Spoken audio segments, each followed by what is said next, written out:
예, 우리는 지금 마태복음을 우리 계시적인 관점에서 계속해서 우리 살펴보고 있습니다.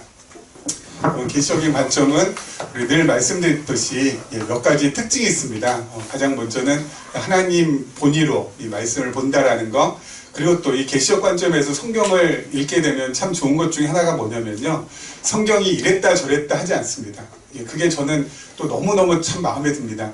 그럼 요즘 세상 참 사람들이 이랬다 저랬다 되게 많이 하잖아요. 근데 성경은 앞에서 이런 말, 뒤에서 저런 말, 이렇게 앞에서 했던 거 뒤로 가서 다른 말 하지 않습니다. 왜냐하면 성경은 그야말로 이 논리적인 한 덩어리, 한 체계로 되어 있기 때문에 그렇습니다. 우리 마태복음도 마찬가지입니다. 그럼 마태복음을 그냥 보면은 그냥 뒤죽박죽 막 아무렇게나 막 섞여 있는 것처럼 우리가 이렇게 읽기도 쉽고요, 또 보기도 쉽지만은 이 계시적인 관점에서 이 마태복음을 갖다가 차근차근 보면은, 그럼 마태복음은 그야말로 이 논리적으로 정말 체계적으로 통일성 있게 쭉 이 글을 갖다가 기록되어 있다라는 것을 우리가 확인받을 수가 있습니다. 그래서 우리 마태복음이 크게 네 가지로 되어 있다고 했잖아요. 바로 뭐냐면은 구약에 예언되어 있는 누구야? 예수 그리스도, 예수. 그리고 두 번째가 선지자직을 행하시는 예수. 세 번째가 왕직을 행하시는 예수. 그리고 네 번째가 바로 지금 하고 있는 선지자가 아니라 제사장, 제사장직을 지금 행하시고 있는 누구요? 예수님에 대해서 이렇게 마태복음이 쭉 기록을 하고 있는데, 여러분 이렇게 마태복음이 예수라는 분이 구약에 예언되어 있고, 그리고 선지자로 오셨고, 그리고 왕으로 오셨고, 제사장으로 오셨다라고 이렇게 마태복음만 쭉 기록되어 있다면은 이것만 가지고는 여러분 크게 뭐가 없어요. 뭐 예수가 뭐 선지자 했다라는 것이, 선지자직 했다는 것, 또 왕직 했다는 것, 그리고 또 제사장직을 수행했다는 게 그게 뭐 그리 중요하냐. 이것만 가지고서는 반쪽의 논리밖에 될 수 없죠. 근데 성경이 정말 매력적이고 정말 감사하고 대단한 것이 바로 뭐냐면은 이것이 이렇게 기록될 수밖에 없는 근거를 제시해주고 있는데, 그게 바로 뭐라고요? 구약이라는 거죠. 구약에 보면은 하나님께서 앞으로 장차 메시아, 그리스도를 보낼 텐데, 그리스도 또는 메시아 같은 말이라고 했죠. 하나님의 아들, 뭐 다 같은 말입니다. 그리스도, 메시아 보낼 텐데, 그 그리스도하고 메시아는 반드시 어떤 것을 해야 된다고요? 선지자직을 감당을 해야 되고, 그리고 왕직도 감당해야 되고, 그리고 마지막 제사장직도 감당을 해야 된다라고 어디에 있어요? 구약 성경에. 이게 이렇게 기록이 되어 있어요. 그런데 구약 성경에 이렇게 기록이 되어 있는 대로 어때요? 신약이 와서 보니까 이 예수라는 분이 이렇게 하고 있는 걸 보니까 이 예수가 바로 그리스도 메시아라는 것을 우리가 어떻게 해요? 확인받을 수 있다라는 것이죠. 그래서 구약을 갖다가 뭐야? 구약은 이렇게 메시아에 대한, 그리스도에 대한 언약이라고 하고, 그리고 신약을 갖다가 이 그리스도에 대해서 뭐라고요? 성취라고 하고요. 근데 더 나아가서 이 언약이 있기 전에는 뭐가 있어요? 영혼 안에서 창세 전에 하나님의 작정, 뜻, 계획, 이게 있는 거죠. 그러니까 성경은 크게 세 부분으로 보셔야 돼요. 그래서 가장 먼저 어떤 거요? 창세 전에 하나님께서 작정하시고 계획하시고, 하나님의 작정이 있었구나, 하나님의 작정 섭리가 있었구나. 두 번째는 구약을 통해서는 그 작정하신 대로 약속을 하셨구나. 이게 바로 구약이에요. 그래서 이 선지자, 왕, 제사장을 갖다가 제사장직을 그리스도가, 메시아가 수행할 거라는 걸 약속하셨구나. 그리고 맨 마지막에 성취 섭리. 그래서 이 약속하신 대로 그대로 이루셨구나. 그래서 성경은 이렇게 기본 틀이 있어야 됩니다. 여러분 이 기본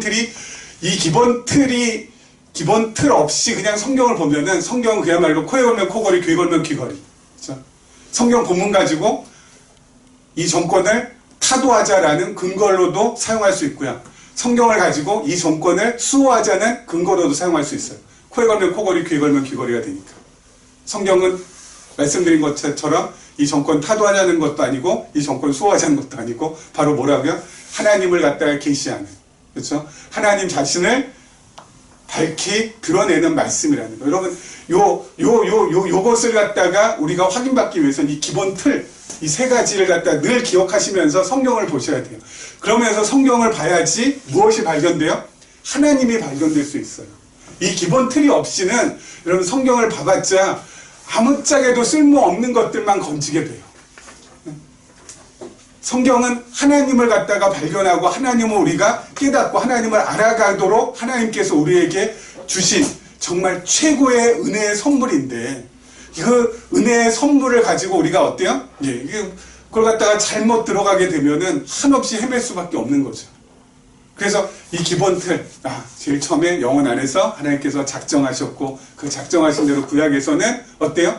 그 작정하신 것을 구약에서는 언약으로 또 예언으로 또는 예표로 하나님께서 드러내셨고 그렇게 예언으로 예표로 언약으로 드러내신 것을 신약에서는 어때요? 이루시고 이것을 통하여서 하나님의 존재를 하나님의 성품을 하나님께서 어떻게 행하심을 우리가 확인받을 수가 있구나. 여러분 그렇게 하나님을 깨달으면은 여러분 세상은 진짜 너무 감사하게 보여요. 하박국 선지자가 있거든요. 여러분 그 구약 그 소선지서에 보면 하박국이라고 있습니다. 이름이 참 독특하죠. 하박국이라는 그 선지자가 있는데 그 하박국 선지서를 이렇게 쭉 이렇게 읽다 보면은 하박국 선지자가 하나님하고 Q&A를 합니다. Q&A 묻고 하나님께서 대답해 주시고 하박국 선지자가 하나님한테 물으면은 하나님께서 하박국 선지자에게 그 물음에 대해서 답해 주시고 또 물으면은 또 답해 주시고 이 과정을 통하여서 하박국 선지자가 무엇을 깨달아요? 하나님을 깨달아요.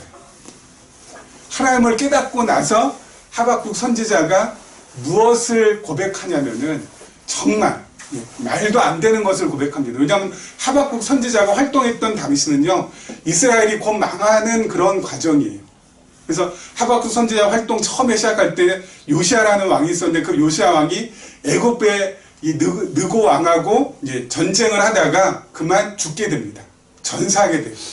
그리고 그 아들이 그 왕자리에 딱 갔는데 3개월 만에 애굽에서 어때요? 그 요시아 왕의 뒤를 이은 그 아들을 갖다가 포로로 잡아갑니다. 그리고 나서 또 그 형제가 왕이 되는데 그 형제는 바벨론으로 잡혀가요. 그러니까 그러한 어수선하고 나라의 뭐라고 해야 되죠? 국군이 아주 형편없이 망가질 대로 망가지는 그래서 어떻게 보면 이스라엘이 점점 소망을 잃게 되는 그래서 이스라엘에 웃음기도 없고 그리고 이스라엘 사람들이 어때요? 점점 더 고달파지고 어려워지고 힘들어지는 그러한 완전히 쇠락기에서 활동하던 선지자가 하박국 선지자거든요. 근데 그 하박국 선지자가 하나님과 Q&A를 갖다가 통하여서 이 묻고 질문하는 그것을 통하여서 하나님을 깨닫고 나서 무엇이라고 고백해요? 우리가 어린 시절에 이 찬송하면서 주일학교 많이 다녔잖아요. 뭐예요? 무화과 나무에 뭐가 없어도요? 무화과 나무에 과실이 없고 그리고 감람나무에 소출이 없고 그리고 또 외양간에 송아지가 없고 그리고 우리의 양이 없고 밭에서 나는 것이 아무것도 없어서 그야말로 뭐라고 해야 됩니까? 그냥 상그지잖아요. 그러면 그렇죠. 아니 수입이 아무것도 없잖아요. 감람나무에서 무화과 나무에서 뭘 딸 수도 있는 것도 아니고 열매를 갖다가 얻을 수 있는 것도 아니고 또 가축을 키워가지고 송아지가 있거나 양이 있어도 있어야지 뭐라도 할 텐데 아무것도 없잖아요. 그야말로 완전히 빈털털이 정말 거지잖아요. 거지. 그런데 하박국 선지자가 뭐라고 합니까? 그런다 할지라도 나는 여호와를 인하여서 기뻐하고 나는 여호와를 인하여서 찬양한다고 감사한다고. 이건 말도 안 되는 거잖아요. 그렇죠? 일단 당장 뭔가 이렇게 좀 수입이 있고 당장 뭔가 이렇게 나한테 눈에 보여지는 먹고 살만한 것들이 좀 있어야 감사도 나오고 기쁨도 나오고 웃음도 터지고 그러는데 아무것도 없는데 당장 한 길 갔다가 어떻게 해결해야 될지 막막한 상황인데 그런데도 불구하고 뭐라고요? 여호와로 인하여서 기뻐한다고요. 이게 말이 되냐고요. 말이 되냐고요. 그런데 이렇게 말이 우리가 볼 땐 전혀 안 되는 것 같아도 어때요? 그게 말이 돼요. 왜요? 하나님을 깨달으면 되니까. 하나님을 깨달으면 돼요. 하나님을 깨달으면. 여러분, 하나님을 깨닫게 되면은요, 하나님 우리가 좀 깊이 알게 되면은,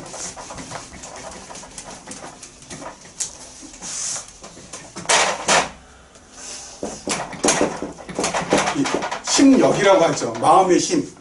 이 심력이 강해집니다. 하나님을 깨닫는 만큼, 하나님을 갖다가 점점 깊이 알아가는 만큼 우리의 마음의 힘이 강해져요. 우리들은 이렇게 내가 있으면은 우리 주위에 이렇게 환경, 뭐 상황, 뭐 여러 가지 뭐 조건 또는 여건 이런 것들이 우리를 갖다 전부 다 이렇게 감싸고 있잖아요. 그런데 여러분 이렇게 막 환경이 힘들어지고 상황도 어려워지고 조건도 안 좋아지고 여건도 너무너무 처절해지면은 우리들이 어때요? 아, 이거 힘들다, 어렵다. 그러면서 내 주위를 싸고 있는 이 상황, 이 환경, 이 여건들, 이것 때문에 내가 지금 힘든 거구나. 그렇게 생각하는데, 여러분, 그렇잖아요. 그건 여러분 착각이에요. 이것 때문에 내가 힘든 게 아니라, 요것 때문에 힘들어요.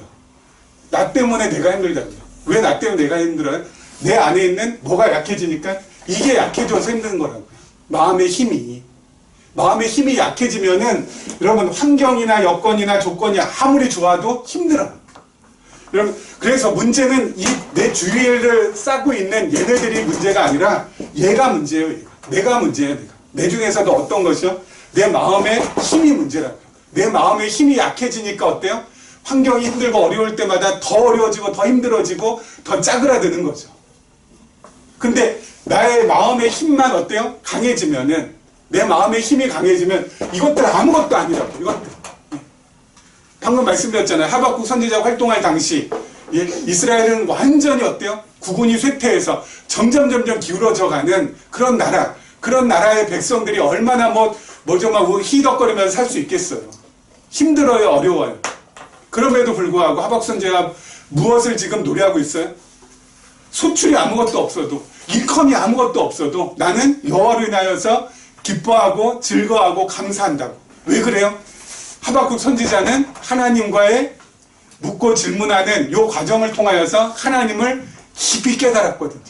하나님을 깊이 깨달아서 이 마음의 힘이 강해졌으니까 이 강해진 마음의 힘 때문에 자기 주위를 싸고 있는 무화과 나무든 감람나무든 외양간의 송아지든 또는 밭의 소출이든 우리의 양이든 아무것도 없다 할지라도 하나님으로 인하여서 기뻐한다라는 고백이 터져 나오는 거라고요.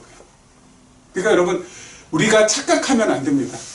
올해보다 내년이 더 힘들 거고요. 내년보다 내후년이 더 힘들 거고요. 제가 수년 전에 제가 송구영신 예배 드릴 때마다 그랬던 것 같아요. 여러분 올해보다 내년이 더 힘들 겁니다. 계속 그렇게 말씀드렸던 것 같아요. 당연해요. 나이가 점점 참에 따라서 여러분 절대로 삶은 쉬워지지 않아요.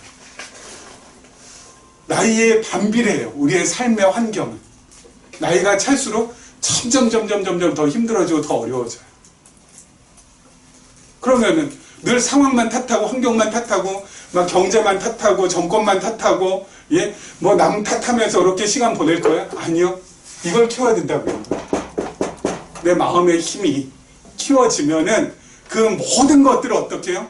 감사함으로, 그 모든 것들을 기쁨으로, 그 모든 것들을 즐거움으로 감당해내면서 나갈 수 있고 버텨낼 수가 있게 된 거거든요. 근데 이 마음의 힘은 하나님을 아는, 하나님을 깨닫는, 하나님을 배우는 그곳에서 바로 이것이 나오게 된다고요. 그래서 그렇기 때문에 여러분 성경을 볼 때 우리가 하나님을 어때요? 깨닫는 것에 초점을 맞추지 않으면 안 된다고요. 오늘 말씀도 우리 지난주에도 잠깐 여러분 가룟 유다가 자기 목숨 끊은 거 가지고 거기서 우리가 무엇을 얻어내겠어요? 성경이 계시적인 관점으로 우리가 바라보지 않는다면은 여러분 가룟 유다의 죽음을 통해서 우리가 얻을 수 있는 교훈은 뭐가 되겠어요? 야, 저 인간 예수 배신해가지고 결국 저렇게 죽었으니까 여러분 절대 예수 배신하면 안 됩니다. 그따위로 살다가는 여러분 어때요? 인생 종칩니다. 이거밖에 더 배우겠어요? 그것이 우리의 마음의 힘을 갖다 얼마나 키워주겠어요? 오히려 우리의 마음의 힘을 어때요? 점점 부담스럽게 만들어주는 거지. 오늘 말씀도 그래요. 여러분 빌라도처럼 그따위로 재판 함부로 해가지고 예수님을 갖다 처형시켰는데 여러분 절대 빌라도처럼 이렇게 판단 흐리면 안 됩니다. 빌라도처럼 이렇게 팔랑귀여서는 안 돼요. 여러분 세상에 팔랑귀 아닌 사람이 어디 있어요? 다 귀가 전부 다 귀가 전부 다 팔랑귀예요. 저희는 하나님께서 우리를 정말 함께 해주셔서 그렇지. 여러분 여기 정말 저희 주변에 여러분 주변에 저나 여러분 주변에 마음 먹고 저희한테 사기치려고 덤벼든 사람 있으면은 우리 홀라당 다 날라간다니까요. 재산. 우리 되게 팔랑귀예요. 팔랑귀 아닌 사람이 어딨어요? 근데 팔랑귀 되지 맙시다. 아니 어떻게 팔랑귀가 되지 않을 수가 있겠어요. 그런 류의 교훈을 갖다가 얻고자 오늘 본문을 갖다가 하나님께서 성령의 감동을 통하여서 마태라는 기자에게 기록하게 하신 것이 아니라는 거죠. 이 본문 말씀 속에서도 우리가 깨우쳐야 될 건 바로 뭐라고요? 하나님. 그래서 하나님을 깨우쳐야, 하나님을 깨달아야, 하나님을 알아야 우리의 마음의 힘이 어때요? 강해지고 그 강해진 마음의 힘을 가지고 힘들고 어렵고 피곤하고 지치게 하는 나의 환경, 나의 상황, 이것을 내가 어떻게 해요? 감당하면서 이것을 소화해내가면서 이것을 갖다가 이겨내면서 살아갈 수가 있는 거죠. 그래서 오늘도 다른 거 없습니다. 여러분 계시적인 관점에서는 뭐라고요? 하나님을 본문을 통하여서 발견해 나가는 것. 그리고 아까 말씀드린 대로 이 기본 틀 속에서 하나님을 발견해 나간다는 것. 그걸 갖다 여러분 기억하시고, 지난주에 잠깐 말씀드렸죠. 계시적인 관점에서 여러분들이 마태복음 저와 같이 이렇게 주일 강론 시간을 통하여서 한번 이렇게 김광선 목사가 어떻게 진행하는지 확인해 보시고 여러분들이 각자 댁에 돌아가셔서 또 시간이 날 때 어때요? 복음서를 펴놓고 계시적인 관점에서 한번 보시라는 것. 그래야 여러분의 것이 되고 그래야 여러분의 마음의 힘이 강해질 수 있다는 것. 다시 한번 부탁드리면서 우리 한번 말씀을 한번 보도록 하죠. 자, 11절 말씀입니다. 예수께서 총독 앞에 섰음에 총독이 물어 이르되 네가 유대인의 왕이냐? 예수께서 대답하시되 네 말이 옳도다 하시고 대제사장들과 장로들에게 고발을 당하되 아무 대답도 아니하시는지라. 이에 빌라도가 이르되 그들이 너를 쳐서 얼마나 많은 것으로 증언하는지 듣지 못하느냐 하되 한마디도 대답하지 아니하시니 총독이 크게 놀라워하더라. 명절이 되면 총독이 무리의 청원대로 죄수한 사람을 놓아주는 전례가 있더니 그때에 바라바라 하는 유명한 죄수가 있는데 그들이 모였을 때에 빌라도가 물어 이르되 너희는 내가 누구를 너희에게 놓아주기를 원하느냐? 바라바냐 그리스도라 하는 예수냐 하니 이는 그가 그들의 시기로 예수를 넘겨준 줄 알미더라. 총독이 재판석에 앉았을 때 그의 아내가 사람을 보내어 이르되 저 옳은 사람에게 아무 상관도 하지 마옵소서. 오늘 꿈에 내가 그 사람으로 인하여 애를 많이 태웠나이다 하더라. 아멘. 자, 앞서 언급한 하박국 선지자라고 있잖아요. 그 하박국 선지자가 하나님 앞에 질문한 내용이 바로 뭐냐면은 하나님 도대체 왜 이놈의 세상은 이렇게 불의한 자들이 더 번성하고 의로운 사람들은 이렇게 쇠퇴해 갑니까? 왜 불의한 자들은 왜 이렇게 하나님을 모르는 사람들은 점점 더 잘 먹고 잘 사는 것 같은데 정말 하나님을 섬기고 하나님을 위하여서 정말 자신을 헌신하는 사람들은 왜 이렇게 점점 쇠락해 갑니까?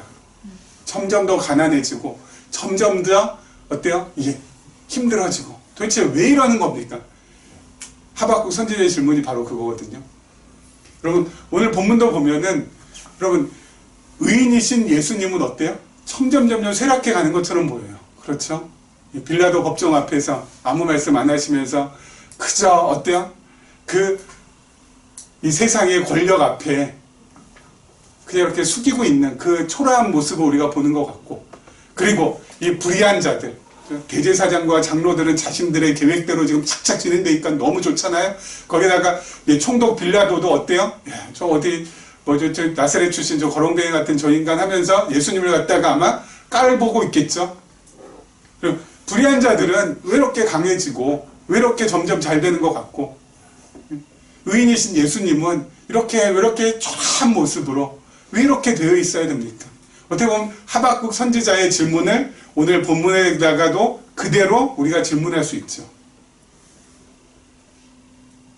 또 우리 주위도 마찬가지잖아요. 우리 주위에 교회 안 다니는 사람, 또 뭐 하나님의 하자도 모르고 예수님의 예자도 모르고 그리스도의 그자도 모르는 사람들은 승승장구하고 떵떵거리고 살고 막 그냥 어디 뭐 이렇게 하면은 뭐 그냥 엄청나게 막 돈도 잘 벌고 하는 것 같은데, 정말 예수님을 따라서 정말 예수의 제자로서 어떻게 해서든지 말씀 안에서 살고자 하는 사람들은 점점 그 모습이 쇠락해가고 낡아가고 그런 것들을 우리가 우리 주변에서도 많이 보잖아요.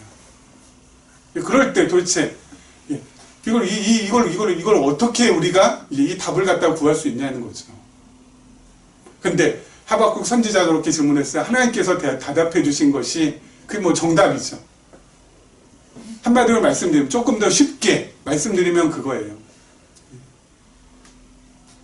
의인은 죽는 것이 사는 길이고 악인은 사는 것이 죽는 길이라는 거. 다시 한번요. 의인은 죽는 것이 사는 길이고요, 악인은 사는 것이 죽는 길이라고. 여러분, 이 악인에 대한 비유 중에서 시편 1편을 보면 뭐라고 됐냐면, 악인은 바람에 나는 겨와 같다고 그랬죠. 겨는 곡식 껍질입니다. 여러분 이 겨가 바람에 막 날리면은 어때요? 예, 막 하늘 높이 막 올라가면은, 야, 막 올라간다, 막 이렇게 막 우러러 보고 막 그냥, 야, 저렇게 막 이 겨가 막 날리니까 저처럼 되고 싶다 하는 사람 없죠. 그렇죠? 예. 겨가 막 하늘에 막 이렇게 무슨 뭐 이렇게 막 올라가고 막 하는 거 보면, 야, 멋있다, 야, 나도 나중에 겨처럼 저렇게 되고 싶다, 이런 사람 없잖아요. 왜요? 바람 멈추면 금방 어때요? 예. 바닥으로 떨어져 내릴 것이고, 바닥에 떨어지면 여러분 겨는 어때요? 아무짝에도 쓸모없다고요. 막 잘 되는 것 같이 보이지만 그게 절대 아니라고요. 그럼 예수님을 지금 잡아 죽이는 사람들, 예수님을 잡아 죽이는 사람들 지금 어때요? 아주 득세하고 아주 그냥 의기양양하고 뭐 대단한 것처럼 그렇게 보이는데, 결국 그들은 어떻게 돼요? 영원한 죽음이 기다리고 있어요. 그들은 지금 엄청나게 잘 사는 것처럼 보이죠. 하지만 그들은 영원한 죽음이 그들을 기다리고 있고요. 예수님은 어때요? 지금 죽지만 어떻게 해요? 영원한 생명이 기다리고 있다고요. 완전히 다르죠. 그러니까 여러분, 우리가 육신의 눈으로만 이렇게 무엇을 판단하면은 자꾸 어때요? 이 속아요. 우리한테 자꾸, 자신한테 자꾸 속아요. 영의 눈을 떠야 돼요. 그래서 막 육신적으로 막 잘 되고 뭐 화려하고 엄청나고, 여러분 거기에 속아 넘어가면 안 된다고요. 당장은 어때요? 지금 예수님이 죄수의 몸으로 지금 끌려오시고, 조금 있으면 어때요? 채찍질 강하시고 가시면류관 쓰시고 정말 십자가에서 정말 어때요? 초라하게 달려 돌아가실 거거든요. 그리고 그 십자가에 처형하는 로마 군인들, 그리고 또 어때요? 십자가에 매달라고 하는 그 유대인들, 그리고 그 유대인들을 조종하는 대제사장들과 장로들은 어때요? 지금 뭐 그냥 알턴이 하나 빠졌다고 뭐 의기양양하고 뭐 신나할 거예요. 여러분 그거 보면서, 야, 불의한 인간들은 저렇게 의기양양하고 정말 이 의인이신 예수님은 정말 저렇게 초라하게 돌아가시는 거구나. 응? 그것만 우리가 보면 안 된다고요. 그 이면 것을 봐야지. 그 이면 것을. 예수님은 그렇게 돌아가시지만 다시 살아나셔서 영원한 생명을 예수님은 가지시고 하나님 우편에 앉으셔서 그야말로 우리의 만왕의 왕으로서 지금도 우리를 다스리고 계시다라는 거. 여러분, 그래서 끝까지 가봐야 돼요. 끝까지. 그 과정, 그 하나, 그 찰나, 그 순간 그거 보면서 부러워서 막 그냥 몸에 부러워서 그냥 나도 저렇게 됐으면 그러면 안 된다고요. 끝까지 가봐야 알죠. 여러분, 우리들은 마찬가지입니다. 우리들도 지금 좀 이렇게 초라하고 추리하고 추레하고 우리가 좀 이렇게 많이 여러 가지로 어려운 것 같아도, 그래서 좀 예수 믿는 사람들 왜 이렇게 힘든가, 그렇게 우리를 보면서 사람들이 혀를 찰지 몰라도 어때요? 우리한테는 영원한 생명이 있다라는 거. 그리고 더 중요한 거 아까 말씀드렸죠. 의인은 무엇이 사는 길이라고요? 죽는 것이 사는 길이에요. 의인에게는 고난이 많다고요? 고난이 없다고요? 시편 기자가 의인은 고난이 많으나, 의인은 고난 많다고 했어요. 그렇지만 그 고난 가운데서 하나님께서 어때요? 함께 하시고 그 고난 중에서 건져주신다라고 밝히고 있고요. 또 더 중요한 거, 우리가 늘 죽어야 돼요. 매일같이. 그래서 사도 바울이 고린도전서 15장에 보면 뭐예요? 나는 날마다 죽노라. 그렇게 돼 있죠. 왜 죽어야 돼요? 죽어야 사니까. 특히 어디에 죽어야 돼요? 늘 말씀드린 거죠. 우리가 어디에 그럼 죽어야 돼요? 의인은 죽는 것이 사는 길이라고 했는데 도대체 내가 그래서 사도 바울이 날마다 죽노라 했는데 우리는 이 죄에 죽어야 돼요. 날마다. 죄에 죽어야지. 내 안에서 끌어오는 여러 부정적인 생각 그리고 여러 죄악적인 이 죄악의 이 생각들 그것이 내 안에서 이렇게 솟구쳐 나올 때마다 뭐 욕심, 욕망, 야망 이런 것이 솟구쳐 나올 때마다 이게 성도 죄잖아요. 그런 점에서 솟구쳐 나올 때마다 어떻게 해요? 솟구쳐 나올 때마다 나는 아니올시구나. 나는 아니올소이다라구나. 나는 안 되는 거구나. 그렇죠? 나는 죄인이구나. 나는 어쩔 수 없이 나는 죽을 수밖에 없는 그런 죄인이구나. 이걸 깨달아야 돼. 이걸 깨달아야 돼요. 그렇죠? 이걸 깨달아요. 이걸 깨달아야 여러분 이걸 깨닫는 만큼 내가 어떻게 돼요? 낮아질 수 있고요. 내가 낮아지는 만큼 어때요? 내 안에서 십자가가 선명하게 보일 수 있어요. 그래서 십자가가 선명하게 보여져야지만 이 십자가의 은혜와 십자가의 사랑을 내 마음에 담을 수 있고요. 그 십자가의 은혜와 사랑을 마음에 담는 사람이 바로 아까 말씀드린 이 심령이 강해질 수밖에 없다고요. 그렇죠? 그러니까 죄에 대해서 날마다 죽어야 돼요. 날마다. 그래, 난 진짜 구제불능이구나. 나는 이놈의 죄 이거 이것 때문에 나는 도저히 살아갈 수 없는 존재구나. 나는 진짜 십자가 없이는 죽어 마땅한 존재구나. 예? 이걸 갖다가 매일매일 순간순간 매 시간 깨달아야지만 된다고요. 그래야 이걸 깨달을 때 어때요? 은혜도 쏟아지고 사랑도 확인받을 수 있게 돼요. 그리고 그 은혜와 사랑이 내 마음의 힘을 강하게 만들어줘서 어떻게 해요? 예, 살아갈 수 있도록 나의 삶을 잘 버텨낼 수 있도록 그렇게 만들어준다고요. 그래서 죽는 것이 아까 말씀드렸잖아요. 의인은 죽는 것이 곧 뭐예요? 사는 거라고요. 근데 죄인은 지금 살고 있지만 바람이 나는 겨처럼 바람 잠시 불다가 어때요?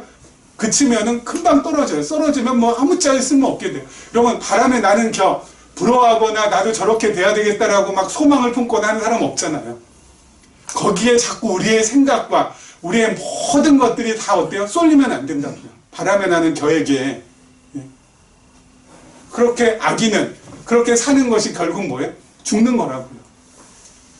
거기에 우리가 왔다 갔다 해서는 안 된다고. 오늘 말씀도 예수님께서 이렇게 재판자 빌라도 총독 앞에 이렇게 있다고 막 그래 빌라도 총독이 막 자기 재판장이라고 막 의시되고 그리고 또 이 예수님을 갖다 십자가에 죽여야 된다라고 막 같이 지금 하고 있는 대제사장 장로들이 우리는 이겼다라고 막 그냥 승전가 부르고 축배의 잔을 들고 하는 거 보면서 야, 저 사람들이 진짜 괜찮은 사람들이네. 그런 쪽으로 자꾸 우리의 생각이 쏠리면 안 된다고. 그리고 우리가 자꾸 그 모양 그 꼴로 자꾸 가서도 안 되고요. 그렇죠? 우리 길은 그쪽이 아니다. 어디요? 죽는 길이다. 날마다 죽는 길이다. 그래야 내가 십자가 안에서 다시 살아날 수 있고 그래야 내가 나의 삶을 어때요? 꾸려갈 수 있다. 그 생각으로 자꾸 가야 돼요. 그 방향으로. 여러분 하나님께서 우리를 자녀로 불러주신 이상 이쪽으로 가는 길 아니고선 우리가 다른 길로 살아갈 수 있는 방법이 없어요. 그렇죠? 어떤 길로 가시겠어요? 어떤 길로?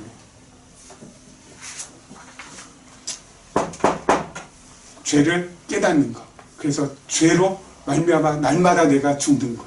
그리고 그 죽은 다음에 십자가로 인하여서 다시 살아나는 경험을 매일같이 하면서 살아가는 것. 이것이 가장 지혜롭게 사는 하나님의 자녀의 길이고 그렇게 할 때마다 우리의 마음의 힘은 키워진다라는 거죠. 자, 그 다음 절 한번 보죠. 대제사장들 20절 21절입니다. 대제사장들과 장로들이 무리를 권하여 바라바를 달라하게 하고 예수를 죽이자 하게 하였더니 총독이 대답하여 이르되 둘 중에 누구를 너희에게 놓아주기를 원하느냐 이르되 바라바로소이다. 자, 여러분 바라바는 석방시켜주고 예수님은 죽이라고 하는 겁니다. 근데 여기 보면 대제사장들하고 장로들이 지금 누구를 권해요? 그 무리들을, 군중들을 갖다가 어때요? 지금 권한다라는 것을 조금 더 정답을 선동한다는 거예요. 선동해서 그 군중들이 전부 다 장로들하고 대제사장들 거기에 전부 다 지금 현혹돼서 그 선동에 전부 다 끌려가지고 다 지금 어때요? 바라바 놓아주고 예수를 갖다가 십자가에 못 박으라고 지금 하고 있는 거죠. 여러분, 군중들이 깨어있지 않으면요, 이 거짓 지도자들, 진리를 모르는 지도자들한테 이용당하기가 너무너무 쉬워요. 그래서 군중들이 깨어있지 않으면은 그냥 이렇게 쏠리면 이렇게 가고요. 저렇게 쏠면 저렇게 가고요. 그렇게 돼요. 그래서 군중들이 깨어있어야 되는데, 여러분 깨어있으려면 어떻게 해야 돼요? 다른 거 없죠. 이 진리 위에 바로 서 있어야 돼요. 우리들이 진리 위에 바로 서 있어야 휩쓸려 가지 않아요. 그렇죠?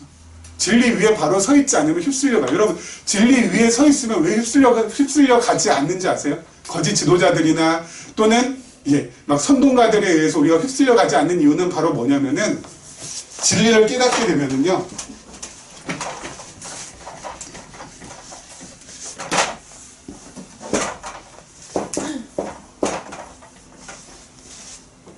전도의 편을 빌자면 해 위에 있게 돼요. 우리의 이 영적인 수준이 해 위에 있게 된다고요.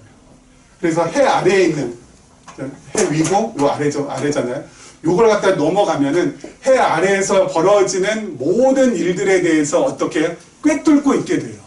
그렇죠? 해 아래에서 벌어지는 모든 것에 대해서 꿰뚫고 있게 돼요. 어떻게 시작이 되고 어떤 과정을 거칠 것이며 어떻게 결론이 날 것이다라는 것을 갖다가 통달하게 된다고요.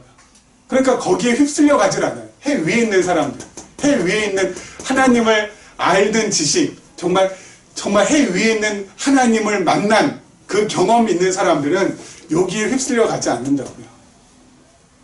여러분, 거짓된 지도자들, 거짓된 군중들, 진리를 모르는 지도자, 진리를 모르는 군중들은요, 서로가 서로를 이용하고 영합하죠. 그래서 영합하잖아요. 그렇죠? 진리를 모르는 지도자들과 진리를 모르는 군중들은 서로를 이용해요. 군중들은 뭘 이용해요? 지도자를 통하여서 자신의 마음의 안정을 얻으려고 합니다. 지도자들은 어떻게 해요? 군중들을 자신의 의도대로, 그렇죠? 자신의 목적대로 선동해서 몰아가서 그 목적을 달성하는 도구로 이용하죠. 서로가 지금 똑같이 도구로 이용하는 거죠. 지도자들이나 또는 군중들이나 서로가 서로를 갖다 도구로 이용해요. 그러다가 자기 마음에 맞지 않으면, 자기가 뜻한 대로 움직여주지 않으면 어떻게 돼요? 지도자는 독선에 빠져가지고 군중들을 탄압하고요. 그리고 군중들은 지도자가 마음에 안 들면 자기 뜻대로 안 해주면 어떻게 돼요? 뒤집어 엎어버리잖아요. 그렇죠? 끝이 없어요. 늘 그 싸움이에요. 늘 그 싸움. 군중 쪽에서 마음에 안 들면 지도자 없든지, 지도자가 군중들 마음에 안 들면은 탄압하든지, 늘 거기잖아요. 여러분, 해 아래서 일어나는 온갖 일들은 다 그렇게 진행이 되잖아요. 지금도 어때요? 이스라엘 백성들 누가 지금 선동하고 있어요? 장로들과 대제사장들이 자신들의 목적을 위해서 지금 선동하고 있잖아요. 예수 죽이라고 해라. 예수 죽이라고 해라. 장로들, 제사장들 예수를 갖다 눈에 가시처럼 여기잖아요. 왜요? 자신들의 기득권을 잡고 허물었으니까. 율법 지키는 거, 그거 전부 다 어떻게 해요? 화 있을진저 이 독사의 자식들을 하면서 자꾸만 지금 하니까 이게 눈에 가시가 되는 거죠. 대제사장 왜 그래요? 자기가 뭔데 막 이 엄청난 성전, 이 헤롯 왕이 이거 다시 이거 뭐 증축한 이 성전을 갖다가 어떻게 한다고요? 다 허물고 사흘 만에 짓겠다고 하니까 이거 도대체 이게 이 성전을 저 예수라는 작자가 뭘로 지금 알고 이 거룩한 성전을, 그러면서 자꾸 자신들의 기득권을 잡고 어때요? 파괴하고 들어가니까 이거 죽여야 된다라는 거죠. 그러니까 지금 군중들은 선동하고, 군중들은 어때요? 그 선동에 지금 함께 놀아나는 거죠. 여기에 늘 우리나라 정치도 뭐 마찬가지 아니겠어요? 이 사람 세워놓으면은 좀 낫겠거니? 아니요. 이 사람 세워놓으면은 또 갈라지. 저 사람 세워놓으면 또 갈라지. 거기에 다 휩쓸려 가잖아요. 여러분, 그냥 그거는 그것대로 놔둬요. 지들끼리 치고받고 뭐 하든지 말든지. 우리는 해 위에 있잖아요. 결국 우리 늘 말씀드렸잖아요. 이 정권 처음에 생길 때 막 사람들이 너무 좋아할 때 그때 제가 한번 말씀드렸잖아요. 여러분 똑같이 갈 거라고. 그 누가 지도자가 된다 할지라도 똑같이 갈 거라고. 거기에 그냥 우리가 막 열광할 필요도 없고, 그렇다고 해서 또 너무 또 냉담할 필요도 없고요. 세상은 다 그렇게 해 아래에 있는 모든 일들은 그렇게 다 흘러간다. 이 진리가 없이 진리를 모르면 다 그렇게 될 수밖에 없다. 우리는 그럼 어떻게 해요? 우리는 그럼 어떻게 해야 될까요? 우리는 교회의 머리 대신 그리스도가 우리의 지도자라는 거. 그렇죠? 그리고 우리는 그의 지체라는 거. 여러분, 교회의 머리 대신 그리스도와 그의 지체인 우리는 서로가 서로를 이용하고 이용당하고 이용해먹고 사기치고 그런 관계가 아니잖아요. 그렇죠?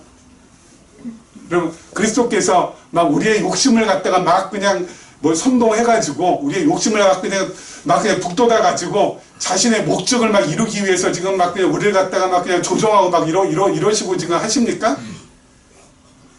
그 머리신 그리스도는 우리의 욕망을 자극하진 않아요. 오히려 어때요? 그 욕망과 욕심을 점점 낮추죠. 그래서 우리가 늘 평심을 가지고 살아가기를 바라시고, 그렇죠? 평심을 가지고 늘 하루하루 어떤 일을 만나든지 흔들림 없이 살아가기를 원하시고, 매일매일 삶은 좀 부대끼다 할지라도 그 마음 가운데 늘 감사를 품고 평안을 품고 살아가시기를 원하시죠.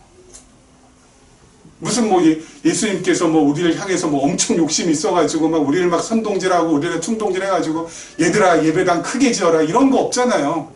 예수님께서 그렇게 하시는 거 아니잖아요. 늘 어떤 일을 당하든지 무슨 일을 당하든지 반석 위에 있는 집 같아서 흔들림 없이 요동침 없이 믿음의 중심을 가지고 살아가기를. 그거거든요. 그래서 그렇게 하시기 위해서 예수님께서 우리 막 이렇게 부리고 저렇게 부리고 이렇게 일하라 저렇게 일하라 하시는 게 아니라 친히 자신이 어때요? 섬기러 오셨잖아요. 그리고 친히 대속물이 되어주셔서 자신의 사랑을 우리에게 확인시켜 주셔서 우리로 하여금 억지로 그냥 하기 싫은데도 어쩔 수 없이 하는 것이 아니라 정말 자원하는 마음으로 우러나는 마음으로 주를 섬기고 주와 함께 가기를 그렇게 지금 이끌어 가시는 거잖아요. 그래서 서신에 보면은 우리가 사는 것도 주를 위해 살고 죽는 것도 주를 위해 죽나니 사나 죽으나 우리는 누구의 것이라? 주의 것이라. 그런 고백이 터져 나올 수 있도록 만들어 가시잖아요. 해 위에 있는 사람들은 그렇게 살아가요. 그렇게. 여기에 막 이렇게 휩쓸리고 저렇게 휩쓸려서 막 좌로 갔다가 우로 갔다가 하면서 그렇게 왔다리 갔다리 진자의 추처럼 그렇게 하면서 살아가는 것이 아니라 늘 중심 잡고 살아가는 거예요. 그렇지? 이게 가장 복된 삶이고 이게 가장 아름다운 삶이죠. 우리 마지막으로 한 절 더 보고 마무리할게요. 자, 빌라도가 이르되 그러면 그리스도라 하는 예수를 내가 어떻게 하랴? 그들이 다 이르되 십자가에 못 박혀야 하겠나이다. 빌라도가 이르되 어찌미냐 무슨 악한 일을 하였느냐? 그들이 더욱 소리질러 이르되 십자가에 못 박혀야 하겠나이다 하는지라. 빌라도가 아무 성과도 없이 도리어 밀란이 나려는 것을 보고 물을 가져다가 무리 앞에서 손을 씻으며 이르되 이 사람의 피에 대하여 나는 무죄하니 너희가 당하라. 그럼 이 빌라도도 어때요? 이거 정치꾼이죠. 그래서 그런 정치꾼들은 본인이 선동하고 조작해서 이 군중들을 끌어가는 거 아니면 또 하나 뭐예요? 군중들의 휩쓸림에 같이 동조해주면 되는 거예요. 정치꾼들은. 근데 지금 빌라도는 뭐 하고 있어요? 동조해주고 있잖아요. 여러분 빌라도의 아내가 분명히 뭐라 했어요? 이 사람 옳은 사람이니까 이 사람 당신이 상관하지 말라고도 하고 또 빌라도도 알아요. 이 사람이 이렇게 이 로마의 가장 극악한 이 십자가 형에 달릴 만한 사람이 아니라는 것 빌라도도 알잖아요. 그렇죠? 하지만 어떻게 해요? 끌려가는 거예요. 휩쓸려가는 거. 왜요? 정치꾼이니까. 자신의 정치적인 이해 득실에 따라서 자신의 양심을 어때요? 다 그냥 팔아버리는 거죠. 그렇죠? 여러분 여기 나오는 사람들 너무 다 자기 유익 따로 자신의 어떤 이해 득실에 따라서 좀 더 행동하고 있어요. 본디오 빌라도는 지금 말씀드린 대로 정치적인 계산에 의해서, 아까 말씀드린 대로 대제사장들과 장로는 자신들의 기득권이 예수라는 사람에게 자꾸 지금 어때요? 예, 무너지니까 그걸 갖다가 방어하기 위해서. 그리고 또 군중들은 어때요? 자신들이 역사에 무슨 엄청난 주도권을 가진 것으로 착각하고 자신들이 이 민중의 힘으로, 군중의 힘으로 모든 것 전부 다 할 수 있다는 거에 착각해요. 예수를 지금 십자가에 못 박으라고 하고 있고요. 게다가 가룟 유다는 어때요? 돈 몇 푼 받기 위해서 경제적인 이해 득실을 따져서 예수를 갖다가 팔아버리잖아요. 베드로는 어때요? 베드로도 어때요? 당신 가는 곳에 내가 늘 함께 있고 당신 죽으면 내가 당신 위해서 내가 죽으리다라고 했지만은 어때요? 예수님이 체포되는 걸 볼 때 이거 소망 없구나 하고 발 슬쩍 빼잖아요. 다 자신들의 무엇을 위해서, 이해 득실을 위해서 지금 모든 것을 지금 하고 있잖아요. 그런데 중요한 거, 여러분, 대제사장이나 장로들, 본디오 빌라도, 가룟 유다, 군중들, 그리고 베드로, 우리가 볼 때는 어때요? 다 형편없고 자기 중심적이고 아주 이기적인 인간들이다라고 생각할지 몰라도 중요한 것은 뭐냐면은 이러한 이기적이고 극악무도하고 자신의 유익만 바라는 이 사람들을 통하여서 하나님의 뜻은 반드시 지금 이루어지고 있다라는 거.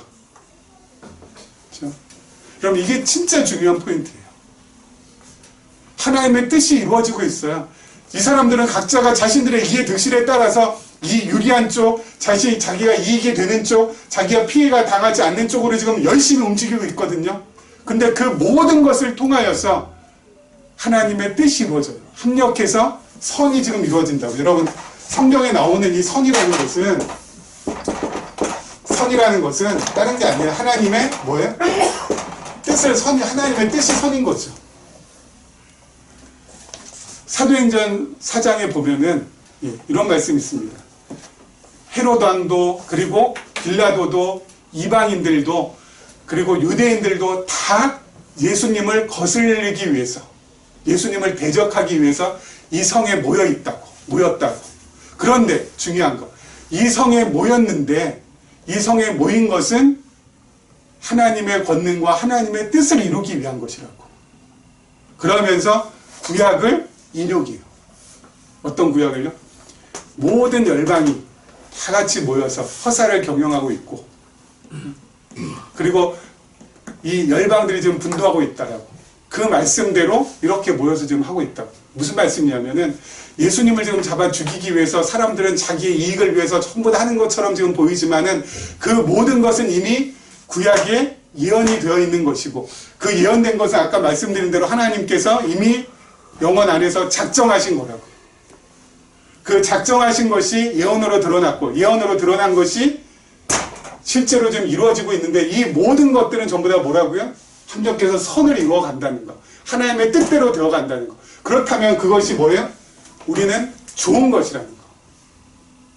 여러분, 우리가 늘 갈등하고 힘들어하는 것 가운데 하나가 바로 뭐냐면요, 내 기준으로, 내 판단으로 이건 좋은 것, 이건 나쁜 것, 이거는 나한테 유리한 것, 이건 나한테 손해보는 것. 그래서 이건 내가 취해야 되는 거고, 이건 내가 벗어 버려야 되는 거. 늘 그렇게 우리가 늘 생각하고 있거든요. 이건 선, 이건 악. 근데 하나님 입장에서는요, 선악이 없어요. 다 선이에요. 다 선이에요. 빌라도한테 재판받는 것도 선이고요. 군중들이 예수를 십자가에 못 박으라고 한 것도 선이고요. 베드로가 배신한 것도 선이고요. 그렇죠? 장로들하고 대제사장들이 구약의 율법대로 처형하지 않고 정치범으로 몰아가지고 누명 씌워가지고 그렇게 빌라도 법정으로 어때요? 이송한 것도 선이고요. 다 하나님 보시기에는 뭐예요? 자신의 뜻대로 되어져 가는 거라고요.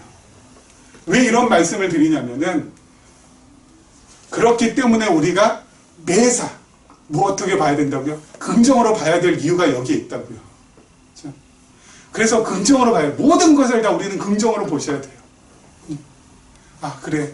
우리는 나한테 좋은 일이 일어난 것을, 이건 하나님의 뜻대로 된 거니까 이건 참 감사한 거고, 그리고 나에게 안 좋은 것, 내가 손해보는 것, 내가 어려운 것, 이것은 하나님의 뜻대로 되지 않은 거고, 이건 사탄의 계계대로 된 것이기 때문에 어때요? 이건 나쁜 것, 이거는 진짜 있어서는 안 되는 것. 자꾸 그렇게 하니까 내 안에서 늘 갈등이 존재한다고요. 그 갈등 때문에 늘 어때요? 마음의 평안이 늘 무너져 내려앉는다고요. 그게 아니라 여러분 잘 되는, 늘 말씀드려요. 잘 되는 것도 좋은 것, 망하는 것도 좋은 것. 그래서 모든 것을 어때요? 다 선으로 받아들인다면 하나님의 관점에서. 그래서 늘 매사를 긍정으로 나갈 수 있다면은 아까 처음 말씀드렸잖아요. 우리의 심력은 그야말로 플러스 무한대로 향할 수밖에 없죠. 다 매사 긍정이니까. 근데 그게 아니면 늘 어때요? 힘들고 어려운 거면 늘 부들부들 떨어야 되고, 좀 좋은 일, 또 나한테 좀 괜찮은 일 하면은 늘 어때요? 그냥 희락거려야 되고. 그래서 인생은, 진리를 모르는 인생은 늘 두 가지 하다가 그냥 죽는 거예요. 어떻게 하다가? 웃다가 울다가 죽는다니까요. 그게 뭐야? 그게 아무런 의미도 없는 거잖아요. 우리는 뭐야? 모든 것을 전부 다, 그래, 하나님의 뜻으로, 하나님의 선으로. 그래, 그렇기 때문에 나한테 필요한 것으로. 그러면 이건 나한테 긍정적인 거다. 말씀드렸죠? 매사 긍정적인 사람은 뭐라고요? 범사에 감사가 나오고요. 범사에 감사가 나오니까 늘 항상 평안하고요. 그렇게 항상 평안하니까 늘 어때요? 자원해서 하나님 앞에서 아름다운 일을 도모하게 된다고요. 그러면서 살아가는 거거든요. 여러분, 오늘 말씀을 통해서 꼭 요거 좀 기억해 주시고, 우리 남은 12월 정말 하나님 앞에서 하나님 배우면서 어때요? 마음의 힘, 늘 뭐 이것도 뭐 내가 하라고 해서, 제가 하라고 해서 되는 거 아니지만 하나님께서 마음의 힘을 키워주기를 소망하면서 그렇게 나아가셨으면 좋겠습니다. 이런 은혜가 우리 모두에게 임하기를 주님의 이름으로 축원합니다. 기도하겠습니다.